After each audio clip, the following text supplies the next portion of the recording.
பெரியவையாளர் தியானித்தோம். ஆண்டவராக இயேசு கிறிஸ்துவை இரவிலே அவர்கள் கெத்செமனிலே கைது செய்கிறார்கள். சனகரிப் சங்கம் அவரை நியாயம் விசாரித்து அவரை மரணத்துக்கு ஒப்புக் கொடுக்கிறார்கள். ஆனால் அவர்களுக்கு பவர் கிடையாது. இயேசுவை மரண தண்டனை கொடுப்பதற்கு பிலாத்தின் இடத்திலே கொண்டு போகிறார்கள். காலையில் பிலாத்து நியாயம் விசாரிக்கிறான். அவர் இயேசு எந்த தவறும் செய்யவில்லை என்று அவன் தீர்மானிக்கிறான். பிறகு அவர் கலிலேயர் ஏரோதுடைய பவருக்கிறதாக வருகிறார் என்று கேள்விப்பட்டு அந்த சமயத்திலே அந்த ஏரோதுவும் அந்த எருசலேமுக்கு வந்திருக்கிறார். எனவே அவருடைய மாளிகைக்கு அனுப்பி வைக்கப்படுகிறார் ஆண்டவராக இயேசு கிறிஸ்து. அந்த ஏரோதும் இயேசுவை பார்த்துவிட்டு பிலாத்துடைய கரத்தில் அந்த பொறுப்பை கொடுத்து விடுகிறான். இறுதியாக பிலாத்து இயேசுவை நியாயம் விசாரிக்கிறான். ஒரு சந்தர்ப்பத்தை கொடுக்கிறான். அந்த நேரத்தில் பரபாஸ் என்று சொல்லுகிற ஒரு பெரிய அரசியல் கைதி இருக்கிறான். தீவிரவாதத்தை செய்தவன். அப்படியாவது அந்த ஜனங்கள் இயேசுவையும் இந்த பரபாசை கம்பேர் பண்ணும் பொழுது பரபாஸ் மிகவும் கொடியவன், இயேசு நல்லவர், விடுவித்தாலும் மக்கள் விடுவிக்கலாம் என்று சொல்லி அவர் செய்கிறார். அந்த முயற்சி வீணாகிறது. அவருடைய துணைவியார் சொல்லி அனுப்புகிறார், அந்த நீதிமன்றம் ஒன்றும் செய்யாது என்று சொல்லி. இப்படியோ பிலாத்து முயற்சி செய்தும் அந்த இயேசு கிறிஸ்துவை கடைசியில் ஜனங்கள் எல்லாம் அவனை சிலுவையில் அறையும் என்று சொன்னதினாலே ஆண்டவராக இயேசு கிறிஸ்து அந்த இதில் போட்டிருக்கு தேர்ட் அவர் என்று மூன்றாம் மணி வேலை என்று சொல்லி மார்க் 15:25 மார்க் 15:33 37 வரை பார்த்தீங்கன்னா தேர்ட் அவர் என்று சொல்லும் பொழுது நம்முடைய நேரத்துப்படி 9 மணி. சரியா?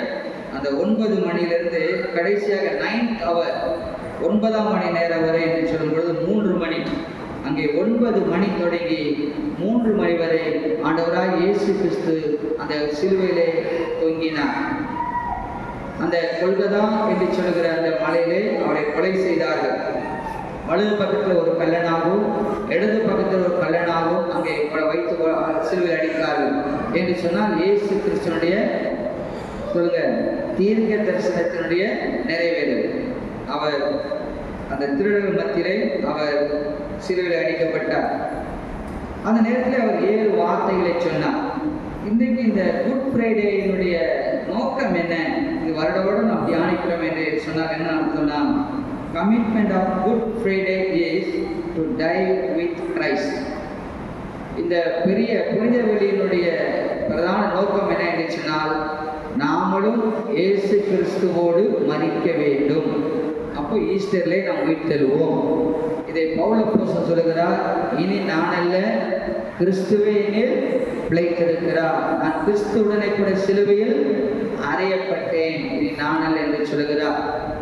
இந்த பரிசுத்த புனித வெளியுடைய நோக்கம் என்னென்று சொன்னால், நானும் கிறிஸ்துவுடனே கூட மரிக்கும்படியா, அதாவது என்னுடைய முதலாம் ஆதாம், என்னுடைய பாவ வாழ்க்கை, என்னுடைய பாவங்கள் கிறிஸ்துவுக்குள் மரிக்கும்படியாய் ஆண்டவர் எதிர்பார்க்கிறார். அப்பொழுது நீங்கள் நான் கிறிஸ்துவுடனே கூட உயிர்த்தெழுவோம். அதுதான் நம்ம ஞானஸ்தானம் என்று சொல்லுகிறோம். இந்த 7 வார்த்தைகள் அவர் பேசினார். நான் யோசித்தேன், எதுக்கு 7 வார்த்தை ரொம்ப கொஞ்சமாக பேசியிருக்கிறாரே என்று சொல்லி. அறிவியல் பிரகாரமாகவும் மருத்துவ ரீதியாகவும் அங்கே அவர் சொல்கிறார்கள், ஒரு சிலுவையை தொங்கும் பொழுது பேசுவது என்பது முடியவே முடியாது என்று சொன்னால் அவர்கள் தொங்கிக் கொண்டிருக்கிறார்கள். உங்களுக்கு இங்கே டயப்ராம் ஒன்று இருக்கு. அதுதான் டயப்ராம்னா அந்த இடத்துல உதரவிதானம், நம்முடைய வயிற்று பகுதியையும் நெஞ்சி பகுதியும் பிரிக்கிற பகுதி. நீங்கள் சிறு வயதில் ஸ்கூலில் உங்களுக்கு சொல்லி ப்ராக்டிக்கெல்லாம் படிச்சிருப்பீங்க.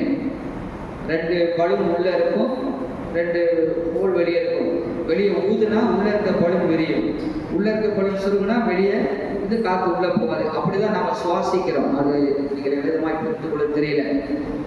அப்போ ஒரு சிலுவையை தொங்கும் பொழுது அவர் பேச வேண்டும் என்று சொன்னால், முழு சரீரத்தையும் அந்த ஆணியிலே தூக்கணும். அந்த ஆணி ஏற்கனவே வேதனை, அதில் தூக்கி தான் அதில் அந்த ஆணியை தூக்கி நிறுத்தி அவங்க பேசணும். அதனால் சிலுவையில் தொங்கும் போது பேசுவது என்பது அதை இழுத்து தம் கட்டி அந்த சிலுவையில் அவர் பேச வேண்டும். அதனால் அந்த சிலுவையிலே பேசுவது என்பது மிகவும் ஒரு கடினமான ஒரு காரியம். இயேசு கிறிஸ்து தன்னுடைய அந்த மரண நேரத்திலே 7 வார்த்தைகளை அவர் செய்தார். 7 நாள் என்ன செய்தார்? இந்த பூமியை உருவாக்கி 6 நாள் அவர் வேலை செய்த 7ஆம் நாளிலே ஓய்ந்திருந்தார். ஒருவேளை அந்த 7 என்பது பழமையாய் போயிற்று. கர்த்தருடைய பிள்ளைகளே, அந்த பழமை முடிந்து ஒரு புதிய நியூ கிரியேஷன், ஒரு புதிய ஆரம்பத்திற்காக இயேசு கிறிஸ்து அந்த 7 வார்த்தைகளை சொன்னார் என்று நான் நினைக்கிறேன். எரிகோவுடைய கோட்டையை கூட 7 நாள் அவர்கள் சுற்றுகிறார்கள், 7 முறை சுற்றுகிறார்கள். 7ஆம் நாளிலே அது கோட்டை விழுந்தது நாம் வேதத்திலே பார்க்கிறோம்.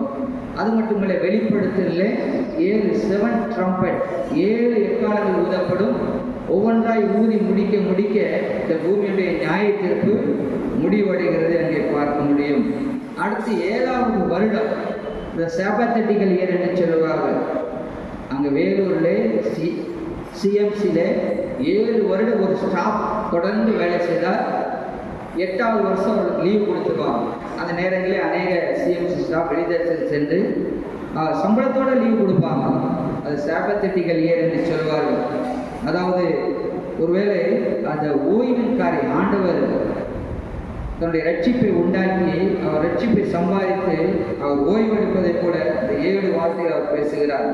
அடுத்து நீங்கள் நீதிமொழிகளில் வாசித்தீங்கன்னா 7 கொடிய பாவத்தை ஆண்டவர் வெறுக்கிறார் என்று போடப்பட்டிருக்கிறது. சரியா? ஆண்டவர் கொடிய பாவத்தை நீதிமொழிகளில் வாசிக்க முடியும். எனவே இந்த சிலுவை மரணம் என்பது மிகவும் கொடூரமான ஒரு மரணம். அது ரோமர்கள் கொடுக்க மாட்டாங்க. ஏன்னா ரோமர்கள் எளிதாக சாகணும்னு நினைப்பாங்க. புற மக்கள், ரோமர் அல்லாதவர்கள் யாருக்கு அவர்கள் கொடூரமான மரணம் கொடுக்க வேண்டி விரும்புகிறார்களோ அவர்களுக்கு தான் இந்த சிலுவை மரணத்தை அவர் கொடுப்பார்கள். அதாவது ட்ராப் பை ட்ராப் ஒவ்வொரு துளி ரத்தமும் சிந்தி அணுவாய் மரிப்பது தான் சிலுவை மரணம். கர்த்தருடைய பிள்ளைகளே, it's called most wretched death. Most wretched டெத்னா அகோரமான, கேவலமான, மோசமான ஒரு மரணம் என்று சொல்லி நான் வாசித்தேன். அன்பு தெய்வ பிள்ளைகளே, அது மட்டுமல்ல, அந்த கொல்கதா மலை, அதாவது அநேகர் போய் வருகிற இடத்துல இந்த மரணத்தை அவர் கொடுப்பார்களாம். அப்பொழுதுதான் ஜனங்கள் பயந்து ரோம அரசாங்கத்துக்கு விரோதமாக எழுப்பாமல் இருப்பார்கள் என்று சொல்லி எல்லாரும் அந்த இடங்களிலே வந்து யார் ஒருவேளை சிலுவையை தொங்குறவர் என்னுடைய எதிராளி என்றால் நான் அவரை எவ்வளவுனா அடிக்கலாம், அவர் மேலே துப்பலாம், அவரை எதிர்த்து நான் பேசலாம். அப்படிப்பட்ட ஒரு உரிமையை கொடுப்பது போல அந்த சிலுவை மரணம் அன்றைக்கு ரோமர்களால் கொடுக்கப்பட்டது. இயேசு கிறிஸ்து இந்த சிலுவை மரணத்தின் வழியாய் கடந்து சென்றார். 2ஆம் நூற்றாண்டு வரை சிலுவை ஒரு அவமானத்தின் சின்னமாக இருந்தது. என்றைக்கு இயேசு மரித்து உயிர்த்தாரோ அது ஒரு புனித சின்னமாய் மாறிற்று. எனவே கர்த்தருடைய பிள்ளைகளே, ஆண்டவராக இயேசு கிறிஸ்து அந்த சிலுவையிலே 7 வார்த்தைகளை சொன்னார். அதை நீங்கள் நான் தியானத்தை காத்திருக்கிறோம். அங்கே முதல் வார்த்தையை நீங்கள் வேதத்தில் பார்க்கும் பொழுது அங்கே போடப்பட்டிருக்கிறது. லூக்காவிலே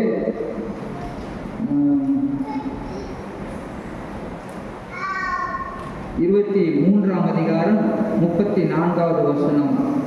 லூக்கா 23:34வது வசனம் உங்களுக்காக நான் வாசிக்கிறேன். லூக்கா 23:34 இங்கே வசனம் சொல்கிறது.